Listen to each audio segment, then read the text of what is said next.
சென்னை புளியந்தோப்பில் நடைபெறும் பொங்கல் விழாவில் பங்கேற்று 1300 தூய்மை பணியாளர்களுக்கு முதலமைச்சர் மு.க.ஸ்டாலின் பரிசுகளை வழங்கி வருகிறார். அந்த காட்சிகளை பார்க்கிறோம். இது பற்றிய கூடுதல் விவரங்களை வழங்குவதற்காக செய்தியாளர் அன்புச்செல்வன் இணைகிறார். விவரங்கள் அன்புச்செல்வன். பொங்கல் பண்டிகை கொண்டாடக்கூடிய விதமாக முதலமைச்சர் மு.க.ஸ்டாலின் கொளத்தூர் தொகுதியில் சற்று நேரத்திற்கு முன்பாக வெகு விமர்சையாக பொங்கல் விழா என்பது கொண்டாடப்பட்டது. அதோடு பரிசு பொருட்களையும் முதலமைச்சர் மு.க.ஸ்டாலின் வழங்கினார். இந்த நிலையில் தான் சென்னை திருவிக நகரில் நடைபெறக்கூடிய பொங்கல் விழாவில் கலந்து கொண்டு 1300 தூய்மை பணியாளருக்கு பரிசுகளை வழங்கி சிறப்பித்து வருகிறார் முதலமைச்சர் மு.க.ஸ்டாலின். டான்போஸ்கோ பள்ளி வளாகத்தில் நடைபெறக்கூடிய இந்த விழாவில் தூய்மை பணியாளர்களுடன் கலந்து கொண்டு பொங்கலை கொண்டாடுவது மட்டுமல்லாமல் அவர்களுக்கு பரிசு பொருட்களையும் முதலமைச்சர் மு.க.ஸ்டாலின் வழங்கி வருகிறார். இன்று காலையிலிருந்தே குளத்தூர் சட்டமன்ற தொகுதியில் பொங்கல் விழா வெகு விமர்சையாக கொண்டாடப்பட்டது.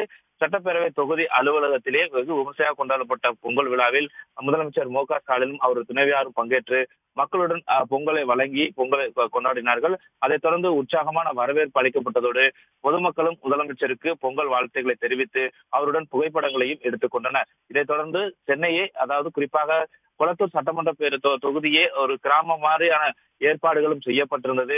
வழிநெடுக உற்சாகமான வரவேற்போடு கலை நிகழ்ச்சிகளும் சிலம்ப நிகழ்வுகளும் நடைபெற்றன. அதில் முதலமைச்சரே சிலம்பம் சுற்றி அசத்திய நிகழ்வுகளும் குளத்தூர் சட்டப்பேரவை தொகுதி பொங்கல் விழா கொண்டாட்டத்தின் போது நடைபெற்றது.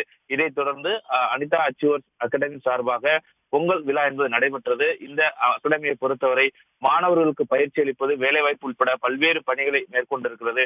அந்த அடிப்படையில் அவர்களும் கொண்டாடக்கூடிய வகையிலாக பொங்கல் விழா கொண்டாடப்பட்டு முதலமைச்சர் மு.க.ஸ்டாலின் பரிசுகளையும் வழங்கினார். மேலும் திமுக நிர்வாகிகளை ஊக்கப்படுத்தக்கூடிய வகையில் நிர்வாகிகளுடன் பொங்கல் விழாவை கொண்டாடி அவர்களுக்கு பரிசு பொருட்களை வழங்கியதோடு மட்டுமல்லாமல் தேர்தலில் சிறப்பாக பணியாற்ற வேண்டும் என்ற சபதம் எடுக்க வேண்டும் என்ற அறிவுறுத்தலையும் முதலமைச்சர் மு.க.ஸ்டாலின் வழங்கியதோடு குறிப்பாக 50% பணிகளை முடித்து விட்டீர்கள், 200 தொகுதிக்கு மேலாக வெற்றி பெறக்கூடிய வாய்ப்பு இருக்கிறது என்ற நம்பிக்கை எனக்கு கிடைக்கப்பட்டிருப்பதாக கூறினார்கள்.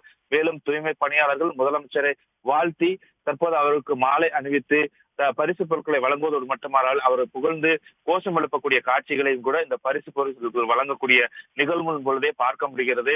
ஒட்டுமொத்தமாக முதலமைச்சருக்கு குளத்தூர் தொகுதி மட்டுமல்லாமல் புளியந்தோப்பு பகுதியில் நடைபெறக்கூடிய தூய்மை பணியாளர்கள் கொண்டாட்ட விழாவிலும் கூட பங்கேற்று இருக்கிறார் முதலமைச்சர் மு.க.ஸ்டாலின். பரிசு பொருட்களை வழங்குவதோடு அவர்களும் பொதுமக்களும் உற்சாகமான வரவேற்பு அளித்து பொங்கல் வாழ்த்துக்களை தெரிவித்து மீண்டும் நீங்களே வர வேண்டும் என்ற அந்த கோஷங்கள் எழுப்பக்கூடியதையும் நாம் இங்கு பார்க்க முடிகிறது. உடனுக்குடன் செய்திகளை தெரிந்து கொள்ள சன் நியூஸ் பெல் ஐகானை கிளிக் பண்ணுங்க.